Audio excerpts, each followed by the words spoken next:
Me permito darles la bienvenida a este nuevo episodio de La Nueva Prudencia. El día de hoy me estará acompañando nuestro queridísimo Gabriel Abarca y la queridísima Katy Berardo. ¿Quién inicia? Les dejo que entre ustedes decidan. Por favor, Katia. Ok. Pues recuerdo el día en que me empecé a interesar el tema que vamos a tratar hoy. Tiene como 2 años y de hecho fue gracias a ti. ¿Por qué? Porque estábamos todavía en temas de pandemia, ya veníamos a trabajar y en una ocasión llegaste a la oficina con un libro, que de hecho es un libro que ya lo recomendamos en la página, en las redes sociales, que se llama Sálvese quien pueda. ¿Recuerdas? Yo no recuerdo el nombre del autor. Oppenheimer. Y llegaste y me dijiste algo muy peculiar, no recuerdo en su literalidad, pero me dijiste algo que me llamó la atención y fue: estamos en la era de la tecnología, como en su momento la revolución industrial.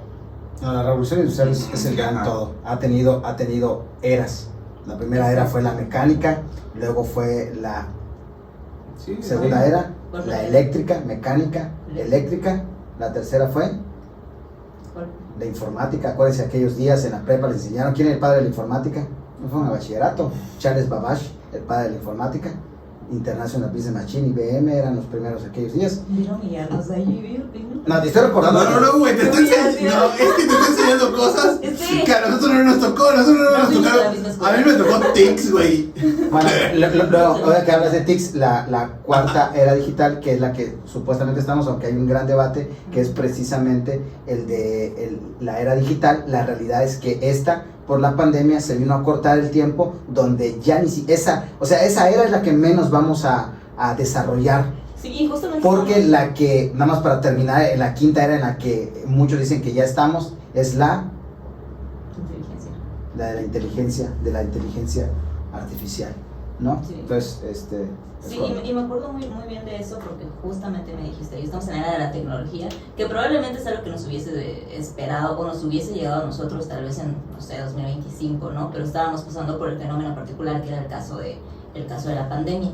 Y aunque el libro en particular, hace no tanto lo leí, y tú dime si estoy mal, creo que en su contenido abunda un poco más sobre la inteligencia artificial, pero no es el tema de hoy. Sin embargo, sí es en parteaguas o te da el preámbulo para entonces el tema de hoy. Bueno, pero aún no llegamos a eso. Esta ya aquí es que esta le gusta ser, como dirían, acaparadora, mujercita, deja que hable. Es de la introducción, el inicio, la bienvenida. Yo pensé que iba a dar la bienvenida y saludar, es que, y entró directo. Pues déjala, pero no te preocupes. No te preocupes. Pero bueno, ahorita ya sabemos quién nos va a llevar la plática del día. Por favor, preséntate, danos tu leve introducción. Que las personas que nos están viendo y escuchando ya más o menos nos ubican, pero no por eso quiere decir que... Al igual que, bueno, primero y antes que cualquier cosa, qué gusto poder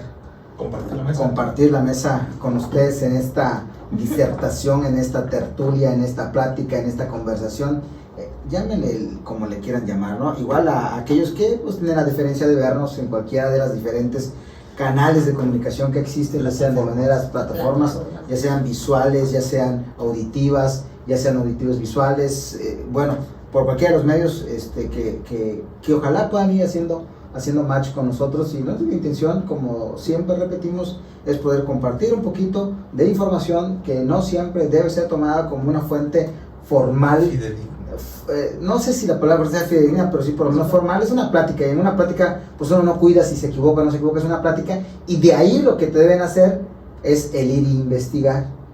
Y esa es la parte con la que me quedo, ¿no? Bienvenidos. Y por supuesto, igual coincido con Katia, es un tema que a mí en particular me gusta mucho, y que ya entraremos en materia. El tema del día, como bien menciona nuestra queridísima Katia, son anodado de lo que es la tecnología, porque vamos a hablar de plataformas digitales, pero desde el ámbito laboral. Desde un contexto laboral. O sea, porque al final de cuentas, como nos han podido estar viendo, nosotros partimos y base es el ámbito laboral.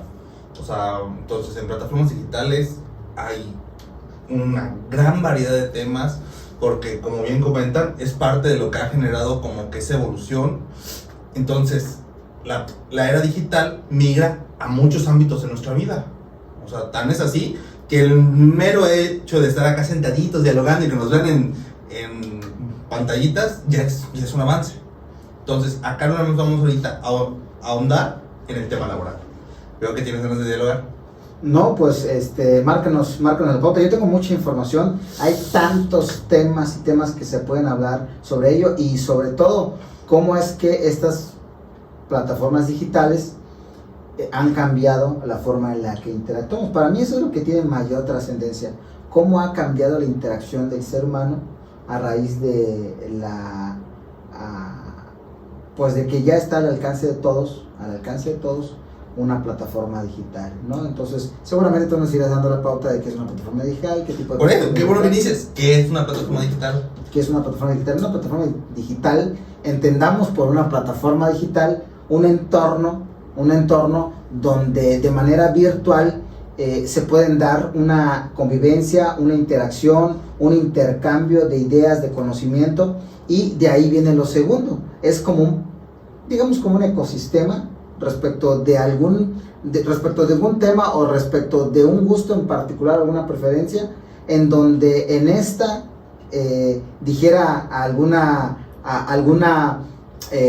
candidata a un puesto de elección popular que fue muy viral y famosa, Purificación Carpinteiro, se acordarán de lo que dijo, el internet de las cosas, donde podemos convivir en el internet de las cosas, porque hoy sí, lo que sí me queda claro es que estamos en una sociedad que se le conoce a nuestra sociedad, en estos días se le conoce, hablando de estos contextos digitales, se le conoce como la sociedad de la información. Y hay mucho que se está hablando hoy, que está ahí en boga de todos, la sociedad de la información. Entonces, ya que definimos que una plataforma digital es un entorno en donde hay una interacción, una participación, un intercambio de información y de comunicación, entonces podemos ramificar las plataformas digitales. Hay plataformas digitales que la más común es para efectos comunicación sociales. O sea, las redes sociales son Facebook, Instagram, solamente. Entonces hay una ramificación de las plataformas digitales que son únicas y exclusivas para lo social, ¿no? Y ustedes de ahí, desde la más popular hasta las más ocultas que puedan existir, son las hay otra ramificación que tiene que ver con la educación, ¿no? Y de ahí se devienen cualquier cantidad de plataformas. Por ejemplo, tú puedes decir, no, pues que yo utilizo como una plataforma educativa Zoom, Google Meet, bueno, serían plataformas de videoconferencia, como podemos hablar también de las plataformas de música, como Spotify, como Apple Music. Bueno, pues entonces existe esta ramificación. Pero entonces, bueno, que nos hable aquí nuestra queridísima Katia de lo que estaba mencionando al inicio de todo. Nos estabas comentando del queridísimo Oppenheimer, lo que dices, sabes quién pueda, que es a donde vamos a parar, ¿no? O sea, que es como que la cuestión laboral. Entonces, síguenos entendiendo tu idea. Sí, la verdad es que ese título es buenísimo, ¿no? Pero te digo, la mayoría de su contenido está enfocado, a mi parecer, más en la inteligencia artificial. Sí, pero obviamente, a mi parecer, antes de llegar a la inteligencia artificial está el tema de las plataformas, que es lo que estamos platicando. Sí. Y yo creo que cuando vino a tomar su auge, que fue justamente para la pandemia, como que muchos nos asustamos. Digo muchos porque yo no soy muy amiga de lo que son las tecnologías, pero nos asustamos mucho. Sin embargo, es algo que siempre ha estado, y podemos hablar de que se aceleró, que a lo mejor era 2025, pero se aceleró para pandemia. Pero la realidad es que incluso la OIT, la Organización Internacional del Trabajo, ya lo viene estudiando desde 2010, 2015 aproximadamente, si no me equivoco, en función de cómo viene justamente a modificar las relaciones de trabajo, ¿no? Y justamente este libro, el título me llamaba la atención. Bueno, en realidad ni siquiera era ese título que yo estaba buscando, era otro, pero se cruzó en mi camino porque recordé justamente esa anécdota de cuando me interesó el tema. Y pues básicamente es como de que, oye, todas las profesiones van a desaparecer, ¿no? Esa no es la literalidad de lo que pretende dar en la lectura, pero si te quedas como que, oye, ¿tú eres abogado? Vas a desaparecer. O sea, tú eres contador, tus funciones van a desaparecer y van a ser sustituidos por ciertas tecnologías, como ahora se hace presencia de las plataformas digitales. Como puedo tomar, por ejemplo, a los ingenieros, en el que hay un estudio donde se refiere a que cuando los ingenieros regresan, de acuerdo a qué tipo de funciones estamos hablando en el tema de ingeniería, regresan a sus funciones en las empresas, regresan, pero ya no hacen lo mismo. ¿Por qué? Porque ya fueron sustituidos para ciertas plataformas. Entonces eso da la pauta o la oportunidad a que se dediquen a otras actividades. O como nosotros, si tenías una reunión, tenías que medir el tiempo para trasladarte a tal lugar, dependiendo del lugar donde vivan, y fue sustituido por una reunión que puedes hacer en 5 minutos a través de Google Meet, a través de Zoom, a través de Teams y otras plataformas que se prestan para ello, ¿no?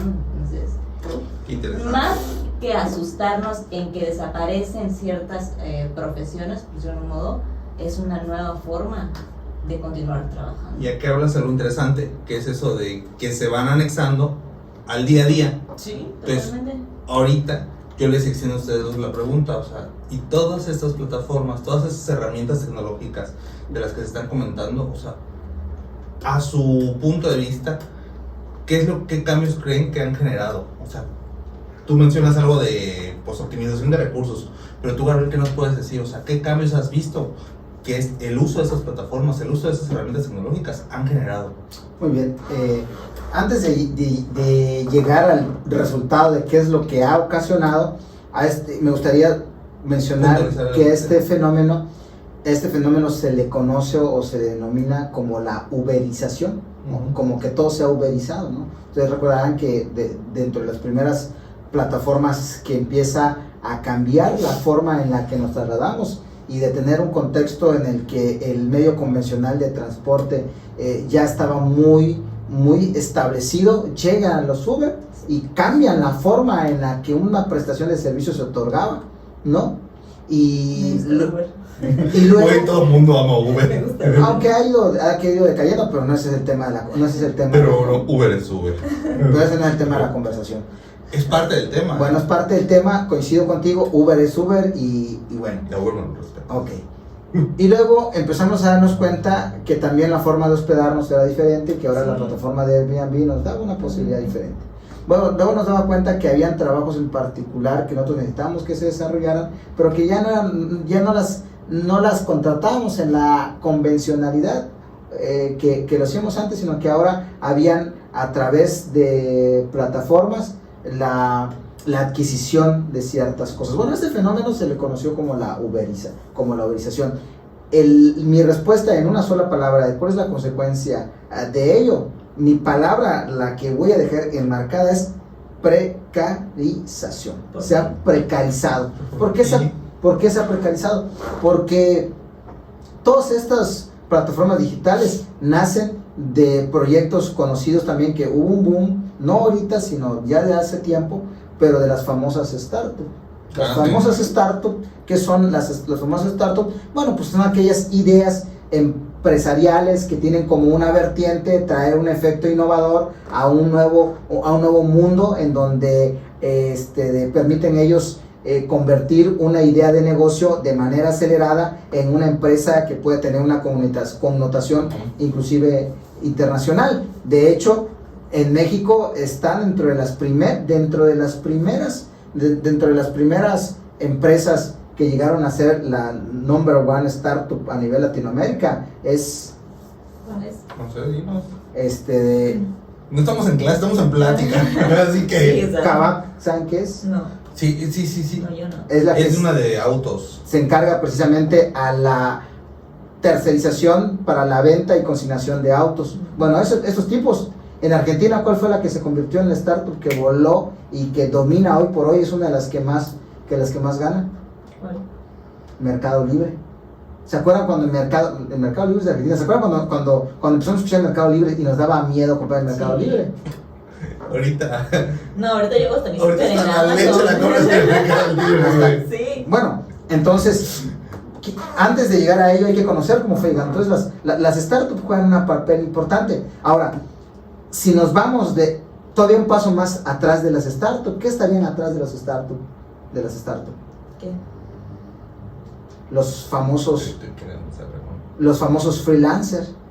Pero los freelancers siguen vigentes. No, siguen vigentes. Aunque ahorita se llaman nómadas digitales, siguen vigentes. Sí, siguen vigentes. Y ahorita llegamos a ese rubro. Pero no podemos hablar de plataformas digitales sin empezar en los startups, sin empezar en los freelancers, que precisamente los freelancers son aquellos trabajadores independientes que ya no querían, y vean cómo aquí se mete la materia laboral, ya no querían participar en un marco encartonado de cómo se daban las relaciones laborales. Entonces ellos prácticamente asociaban el dinero a la actividad, entonces le daban valor no tanto al tiempo, sino le daban valor al servicio que ellos prestaban, de tal manera que ellos se daban cuenta de que ellos podían trabajar de una forma independiente, generando sus propios ingresos, donde ellos eran los que establecían el precio de sus servicios y le daban ellos un valor a este servicio, como si de un artesano se tratase, por un artesano en tiempos modernos, ¿no? Sin hacer la comparación, porque no vale la pena la comparación con un artesano, es cuestión de mano. Bueno, pues aquel que tiene una habilidad para poder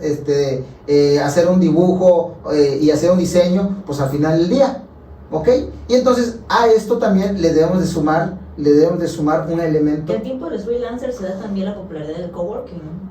Pero eso es un poquito más actual. Un poco más actual que precisamente el coworking, que son estos espacios como muy tipo Silicon Valley, donde se generan espacios con libertad, impresoras, cafés, y cada quien puede trabajar, y bueno, lo que hay es la creatividad. Bueno, esto es bajo el esquema capitalista, pues vamos a darle algo a un sector que está increciendo, ¿verdad? Como son estos freelancers. Les generamos la necesidad que... No, que la necesidad ya estaba. Les generamos. Sí, les generas una necesidad donde ahora ya se puedan interactuar, se puedan ver, y de hecho es de esta manera que se dan ciertas sinergias. Hay gentes que se conocen y desencadenan plataformas digitales. Ya que hemos entendido, o más o menos cómo llegar hasta ahí, tú preguntabas, ¿por qué la precarización? ¿No?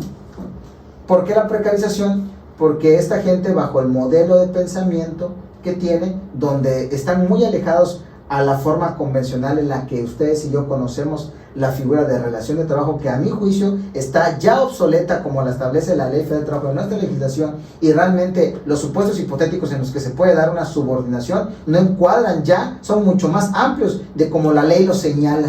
La ley Federal del Trabajo, a la hora de definir la relación de trabajo, me parece que hoy hay muchas formas, y una de ellas que no encuadra en esta forma son precisamente aquellas personas que se van a encargar de que se efectúe lo que esta famosa creadora de una plataforma digital diseñó, como es por ejemplo el Uber, como es por ejemplo el Didi, como lo es por ejemplo Amazon. Siempre va a haber alguien que va a ocupar llevar a cabo, porque todavía no estamos en un punto, y que ese va a ser el que va a ser más adelante el tema de la inteligencia artificial. La plataforma digital todavía sí depende en un porcentaje de capital humano. En este caso, por ejemplo, pensemos en la que más hay de comida actualmente. Uber Eats. Bueno, Rappi. Bueno, vamos a empezar en Rappi. Bueno, aquí local, ¿no? Ajá.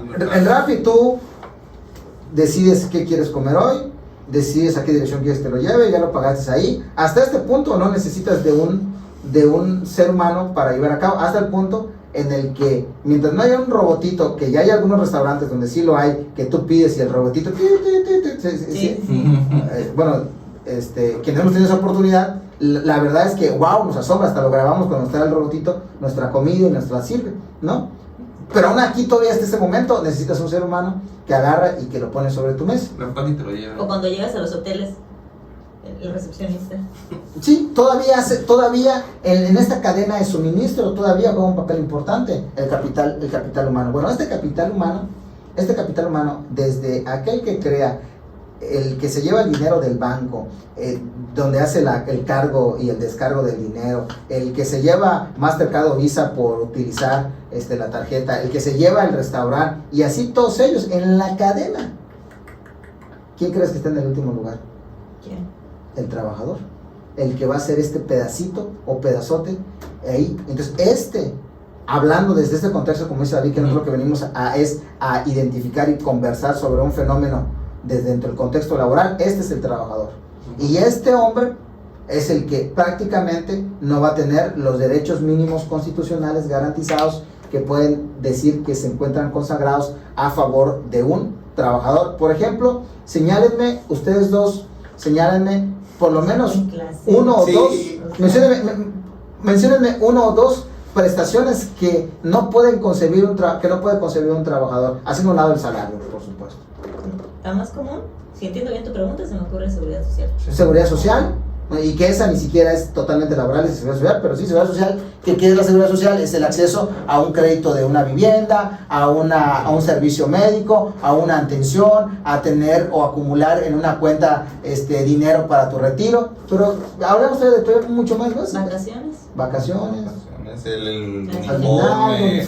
Bueno, pues estos trabajadores no tienen nada de esto. ¿Por qué creen ustedes? Porque ni siquiera... ¿No se ven como tal, como trabajadores? Porque ni siquiera los ven como trabajadores. ¿Quién hace el trabajo? La plataforma. Porque ni siquiera lo ven como trabajadores, y como la situación en los que lo han encasillado no encuadra en las hipótesis de la ley, pues hay una laguna, hay un gran vacío. Entonces lo que ocasiona es una precarización. Tomando tu perspectiva, tienes toda la razón. Fíjate que no había visto de ese modo. Sí he considerado que la forma habitual que conocemos de cómo se redactan los contratos sí tiene la necesidad de modificación, cosa que no necesitamos que la reforma se actualice para poder hacerlo, y con considerarlo y plasmarlo ya es más que suficiente, ¿no? Pero ¿cuántos hacemos esta concientización? Más no había caído en cuenta de tu punto de vista sobre cambiar, modificar la forma en que vemos el trabajo. Ya hay antecedentes, ya hay precedentes donde Argentina, España, Alemania han generado a través de sus tribunales debidamente instituidos precedentes por medio de resoluciones donde se le reconoce tal figura al trabajador, y entonces se les otorgan estos beneficios. Pero todavía de ahí a que haya una resolución, pues estamos sobre el reto, entonces entiendo, en que esta transición no nos haga deshumanizar a quien todavía hay alguien que sigue en la base. Entonces se supone que debemos cambiar a la transición, valorando más el capital humano que queda y hacia los puestos. Bueno, aquí no solo, disculpen, pero aquí no solo llegando al humano per se, porque también les recuerdo que para el manejo de las plataformas se requiere un equipo, y ese equipo tampoco está tal cual regulado. Y de hecho, en muchas de estas, en cuestión laboral, muchas de esas empresas tampoco están tal cual formalizadas. Muchas de las empresas que están en todas nuestras plataformas también son informales. Entonces ahí también hay gente de trabajo. Bueno, como los repartidores. Todo eso es lo que necesito a lo que vendemos. Bueno, ¿cuántas series no hemos visto, o por lo menos hemos tenido conocimiento, que están allá en Netflix, que precisamente... Ahí le ponen tip. Donde precisamente estas famosas ideas románticas de donde dos jovencitos de mezclilla y una t-shirt así totalmente conquistaron el mundo, lo único que hicieron y consiguieron es precisamente estar en una situación donde precarizan el trabajo. Hoy, por ejemplo, en estos días, chécate a los editores en Hollywood que están en huelga, porque no se les reconoce el trabajo que ellos representan como tal. Pero por ejemplo, en la serie de Netflix, de Spotify, de McAfee, la que tú quieras, todo es el mismo. Ellos acaparan el mercado, establecen las reglas dentro del mercado, generan un monopolio dentro del mercado, hacen lo que gustan y manden, y hay una afectación, hay una afectación a quien desarrolla el trabajo, hay una afectación al último consumidor, y ellos terminan estableciendo precios, costos. Entonces monopolio. Es un monopolio, pero pues no sabemos cómo actuar, porque como todo esto es nuevo, de alguna otra manera.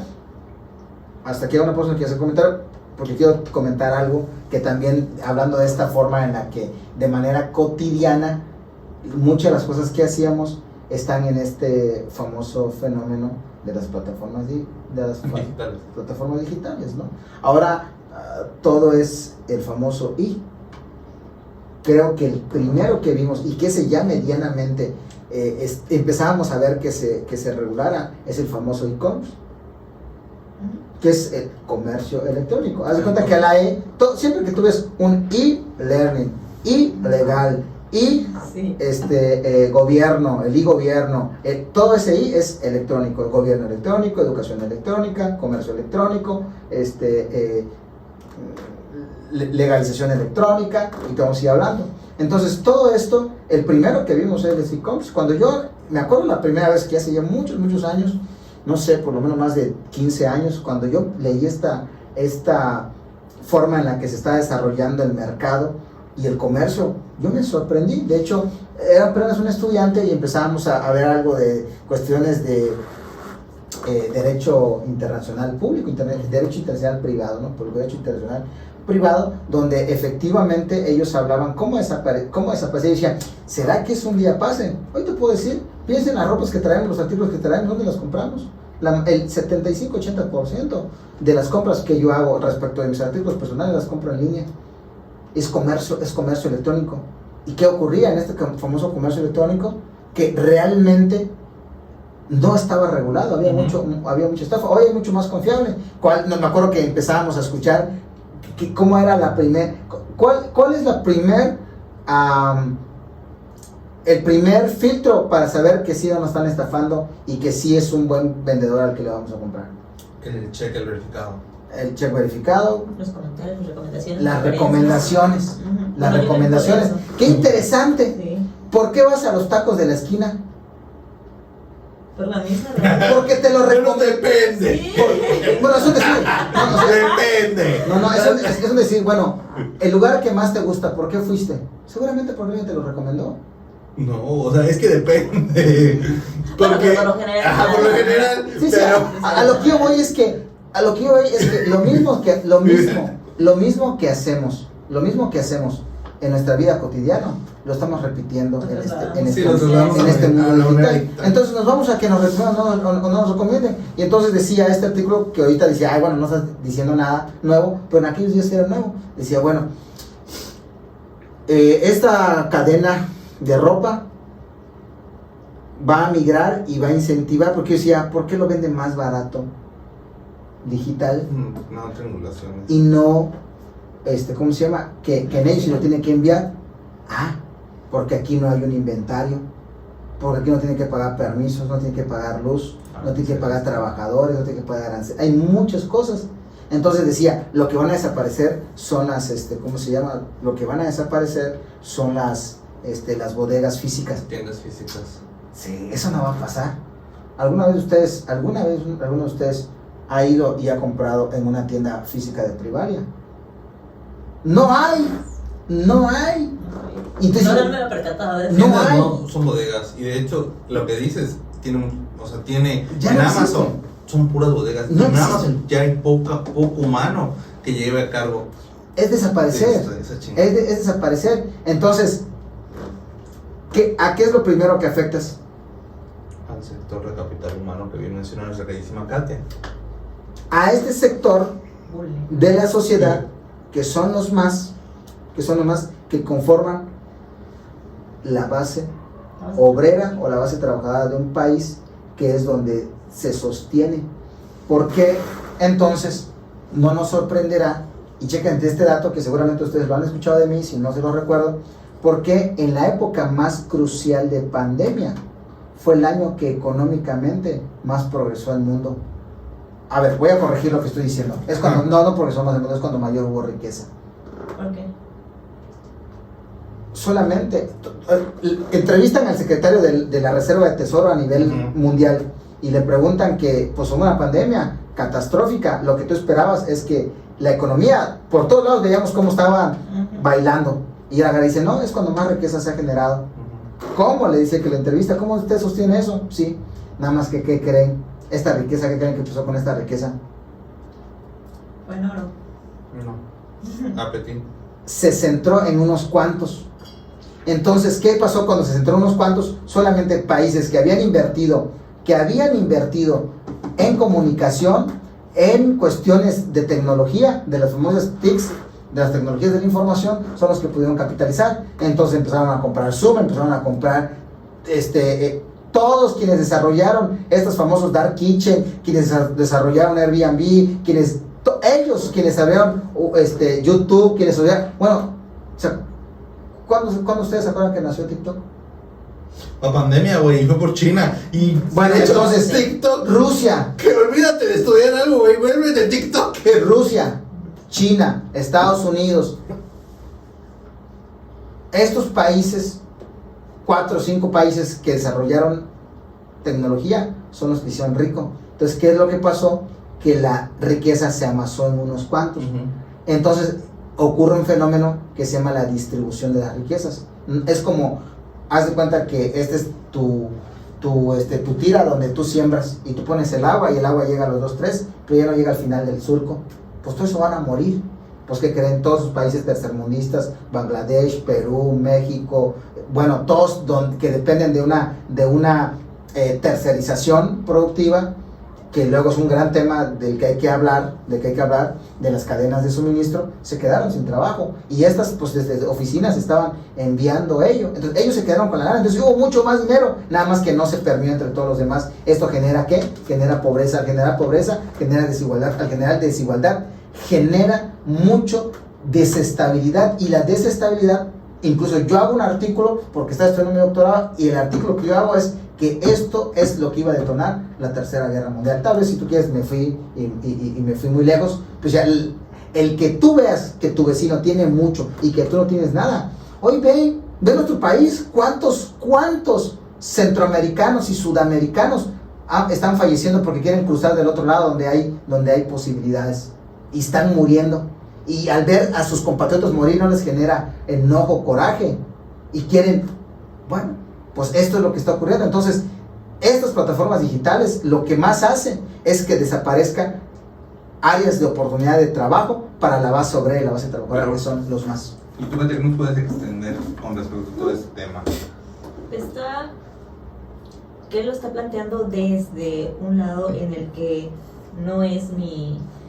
No es de mi interés, no es que no sea de mi interés, sino que pero no llego a verlo desde tu perspectiva. Danos tu perspectiva. Entonces, yo lo veo más como, dependiendo de la forma en la que tú lo quieras ver, en la parte del trabajo. ¿Por qué? Porque así como la existencia de las plataformas digitales que llegaron para quedarse, que muchos se adoptaron durante la pandemia y regresamos y dijeron, no, pues ¿sabes qué? Nos resultó funcional, nos las quedamos, porque agilizó, porque hizo productivo, porque eficientó horas, inclusive economías. O sea, hay gente que, ¿sabes qué? Funciona el teletrabajo, nos quedamos con la formalidad del teletrabajo trabajando a través de diversas plataformas, y muchos pensarán que es un tema de, pues uno trabaja menos, pero yo creo que lo valioso de esta modalidad viene siendo en las economías. ¿Sabes cuánta gente que usa el transporte público y que además de invertir dinero, también invierte tiempo? Disminuye esta parte de inversión porque la puedes referenciar hacia tu trabajo, de tal manera que se ha convertido inclusive como un incentivo, y que tú puedas de manera distribuida usar esta modalidad de trabajo como parte de tus funciones. Entonces, eso como de la parte positiva, porque también podemos hablar de la parte no tan positiva, en la que no genera la reacción en todos, en las que puedes ser más creativo, puedes incentivar más tu creatividad, puedes incentivar más tus habilidades, tu conocimiento, y resulta todo lo distinto, porque cada quien tenemos diferentes formas de agilidad y de comunicación, ¿no? Entonces, y la parte que más yo creo que le preocupaba a las empresas, el tema de la inversión para depositar tanto confianza como información, como documentos, inclusive equipos, y hacerse cargo económicos de ciertas cosas que hoy en día representan una responsabilidad para ellos, ¿no? Entonces, depende de la perspectiva de que cada forma lo quiera ver. En estos dos ejemplos que yo pongo sobre la mesa, es la trascendencia positiva o no tan positiva que pudiera tener. Y lo mismo hacia la parte académica, aunque yo creo que tuvo un poco de mayor fomento de algún modo en la parte académica, pero en lo que se requiere indagación, lectura y otro tipo de habilidades, creo que sí lo vino en decadencia. Pero bueno, ante esas dos posturas, yo les pido a ambos que me extiendan su opinión más sincera. ¿Consideran que esto debe ser regulado y legislado? Por supuesto, de hecho ya hay proyectos de regulación. Ya hay proyectos. Bueno, ahora mismo existe ya, yo lo compartí en el chat que tenemos precisamente de la nueva prudencia del podcast. Yo comparto un proyecto de ley donde ya se propone insertar la figura de los trabajadores de plataformas digitales. Ustedes saben que en la Ley Federal del Trabajo están los trabajos en general y luego hay un apartado donde habla de trabajos especiales. Trabajos especiales como los médicos residentes, los deportistas, los artistas, las madres trabajadoras, los que trabajan en hoteles, restaurantes, bares y conexos, y así sucesivamente, los trabajadores domésticos. Bueno, se pretende proyectar un apartado que habla precisamente de estas plataformas digitales, donde se garanticen estos derechos que ellos tienen. Ahí está el proyecto, ojalá que prospere en esta legislatura, veamos si va a prosperar o no, pero lo que se procura con esto es reivindicar a este sector vulnerable, porque yo sí considero que es un sector vulnerable. Ustedes se recuerdan cuando les empezaron a llegar sus primeros pedidos, que predominaban en igualdad sustantiva hombres y mujeres. No había repartidores. Puro repartidor. Sí. Es más, vayámonos más atrás, todavía vayamos más atrás. Los pizzeros. Bueno, te la pongo reciente, que es algo ya más al mexicano de a pie. En sus colonias, fraccionamientos, residenciales, ven tortilleras. En moto, llevándole a sus casas. ¿Ven? No. Yo no he visto. ¿Tú has visto? No. Aquí ya hay una diferenciación. Bueno, ahora te voy a decir algo. En el futuro, en el presente, en la parte de quienes te llevan un pedido, yo ya lo veo muy equiparable, que puede ser un hombre, que puede ser una mujer. Bueno, si hablamos del último año, sí se ve la super diferencia. Se ve que ya ellas lograron, ellas entran, porque la habilidad de la mujer es que ella entra. Sobre todo los del Mercado Libre y de Amazon. No, pero, que yo lo sé. Pero vete un poquito más al repartidor de plataforma digital. O sea, chécate la próxima vez que vayas a pedir un pedido en Rappi, y vas a ver que existe mucha probabilidad de que sea 1 a 1, un hombre a una mujer. ¿Ok? Ahora te voy a decir algo. Ponte en el contexto de que es una mujer embarazada. Es difícil. ¿Qué ocurre? No. Tú verías que sería correcto que en una condición de embarazada esté en una moto llevando un pedido. No, imagínate. Que este fenómeno ya lo está viendo el legislador. ¿Qué va a hacer el legislador para proteger el mayor bien tutelado, que es la vida, que es la concepción que está ahí? ¿Hay algo que te diga qué va a pasar? ¿Quién responde? Sería bueno hacer una encuesta y preguntar, ¿usted conoce entre sus amigas, compañeras de trabajo, si existe una que está embarazada? Te podría asegurar que hay por lo menos una que está en un proceso de gestación, tal vez inicial, que además el inicial es cuando a veces es cuando más... ¿Y qué pasa con su seguridad, con su salud y con su trabajo? Es lo que tiene que ver nuestro legislador. Entonces... ¿Quién responde ante todo eso, güey? Entonces, ahora, ¿me puedo explicar cuando les digo de que es importante que se regule esto? Totalmente. Que se regule esta ¿Y situación. consideras que pronto caiga, aplicativa esta reforma? Yo creo que sí, más pronto de lo que nosotros imaginamos, pero yo creo que va a ser como muchas de las últimas reformas que han salido, que no han sido del todo bien cuidadas, les han sacado al vapor, tienen áreas de oportunidad, luego tienen vacíos que no saben cómo, porque entonces la mayoría de estas reformas, la clave ha sido que no es muy clara en el tema de la implementación. Ha sido muy compleja la implementación. Sí. Y hoy tienes un teletrabajo de palabra, hoy tienes una tercerización, Sí, de subcontratación en palabra, hoy tienes un tema de vacaciones dignas de palabra, estamos a pronto de tener una de jornada reducida de letra. De letra. Entonces, la implementación es la clave. Bueno, la reforma de 2019 te hablaba de las trabajadoras domésticos. Dime el cambio que ha habido. Es letra muerta. Es letra muerta. Entonces yo creo que ese día va a haber júbilo, vamos a celebrar y aplaudir cuando veamos que ya se reconoció a los trabajadores de plataformas digitales como un trabajo especial insertado en el 33 bis, no sé qué, de la ley federal del trabajo. Y todos vamos a estar compartiéndolo y cuando se celebra de vacaciones dignas y luego ¿cómo se las pago? Y luego me platicas si les cambió algo a ellos. Luego me lo cuentas. Pero no. Entonces, con ese comentario tan asertivo, vas a empezar a romper aquí esta sí, ya. Se va a poner bueno. Siempre que se va a poner bueno es cuando ya empieza toda ¿Usted les puedo decir? Mi señor jefe nos limitó el tiempo. Aparte, que. Oye, hay ¿cómo se llama? Ya empezó el derbi tapatío. Sí, también eso estoy cuidando. Mi señor jefe quiere ver su derbi tapatío, entonces hay que procurar todas esas. Bueno, lo importante es que seguramente dejamos por ahí 2, 3, 4, 5 palabras, temitas, que a alguno que le pudiera eventualmente interesar, le da la pauta para jalarlo y hacer una plena investigación y meterse a muchos otros podcasts, a muchos otros videos, a muchos otras información que les puede abundar de ello.